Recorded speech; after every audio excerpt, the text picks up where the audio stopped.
Planète Jardin avec Thierry, notre spécialiste en jardinage. Bonjour Thierry. Bonjour Hervé.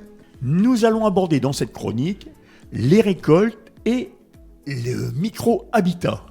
Oui, dans un premier temps, les récoltes. On va faire les récoltes, ce qui reste encore. Disons qu'il y a encore des récoltes dans les jardins. Normalement, il y a encore des choses genre poireaux, topinambour. Topinambour, on est encore en plein dedans. Il faut vraiment, on peut aller jusqu'au mois de mars, quoi. Après, ça va commencer à repartir. Oui, donc oui.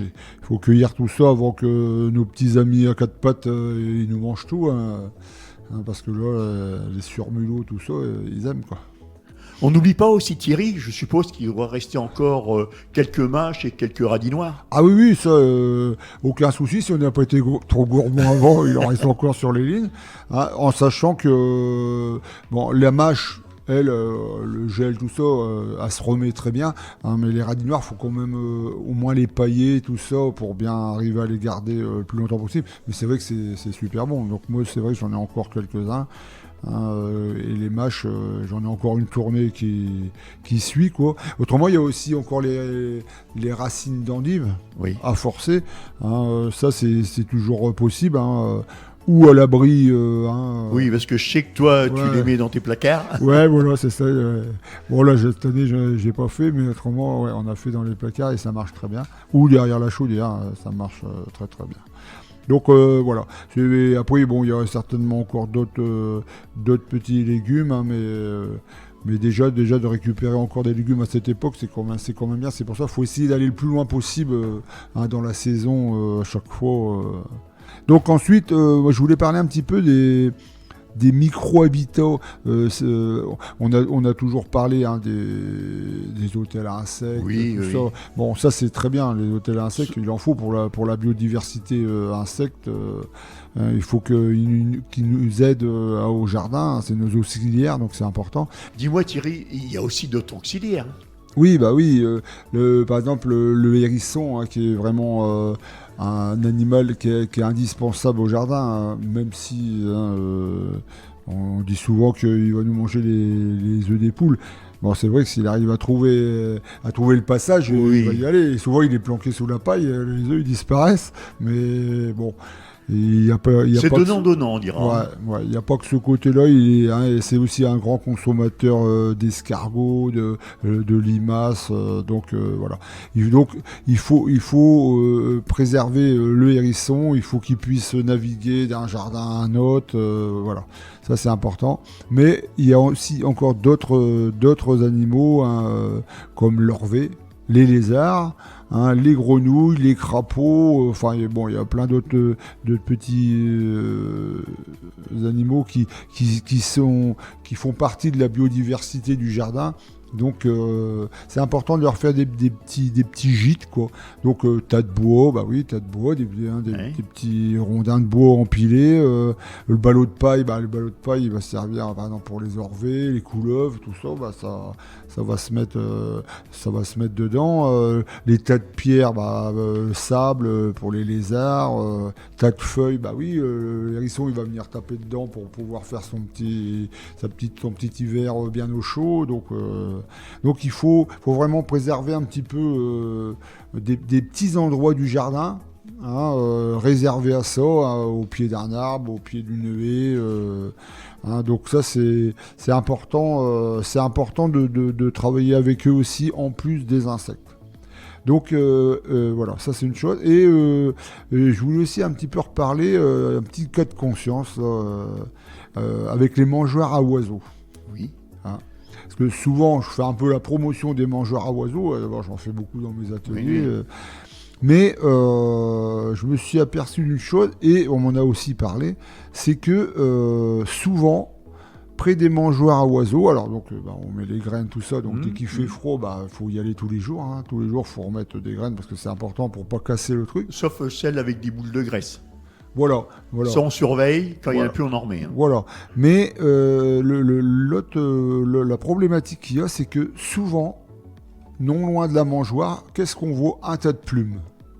Tu as déjà remarqué ça? Non, j'ai pas fait attention. De temps en temps, quand tu as beaucoup d'oiseaux qui viennent, il y a un tas de plumes. Et le tas de plumes, c'est parce qu'il y a un autre prédateur qui lui a compris que il y a un garde-manger là. D'accord. Là, c'est la mangeoire, c'est le garde-manger pour les oiseaux, mais les oiseaux, ils sont un garde-manger pour Ce prédateur, d'accord. l'épervier. L'épervier. Ouais, l'épervier, souvent c'est lui. Et souvent c'est le mâle parce qu'il est un petit peu plus petit que la femelle, il s'attaque aux petits passereaux.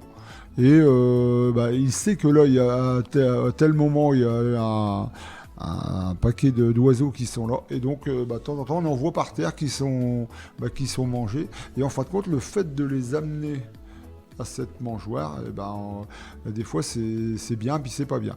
Donc, il y a peut-être une autre solution aussi. C'est bien, la mangeoire c'est bien, mais en temps vraiment très froid, bon, ok, on leur donne à manger, mais il faut revenir un petit peu, bon, on en a parlé aussi, c'est à la haie nourricière. Hein, donc des petits arbustes genre cornouiller, viorne, ou c'est tout des petites boules à manger. Comme ça, les oiseaux, ils sont pas à un endroit précis, tous en tas, ils sont répartis sur une haie. J'ai peut-être trouvé le palliatif. Moi, j'ai mis ces petits abris pour mettre les graines sous les arbres. Bon, les arbres, l'hiver, il n'y en a plus beaucoup. Donc, ça protège certainement l'épervier ne peut pas venir en dessous. Oui, c'est sûr. Mais il y a un autre prédateur qu'il faut faire attention. Justement, je les ai mis en hauteur exprès. C'est les chats. Voilà. Le chat, lui, il est capable même de se poser dessus, même sur un nichoir. J'ai déjà vu les chats poser sur le nichoir. Et il attend, parce qu'il sait quand les jeunes sont prêts à sortir. Souvent, c'est pas les parents qui l'attrapent, mais et puis il se met au-dessus et il attend au niveau du trou. Et hop, un coup de patte, juste au moment où le petit oiseau il sort pour commencer à apprendre à voler, paf, paf, paf. Alors là, il fait des hécatombes. Donc c'est vrai que pour les chats, il faut toujours que ce soit mis au moins à 2 mètres de haut et pas accroché non plus à l'arbre.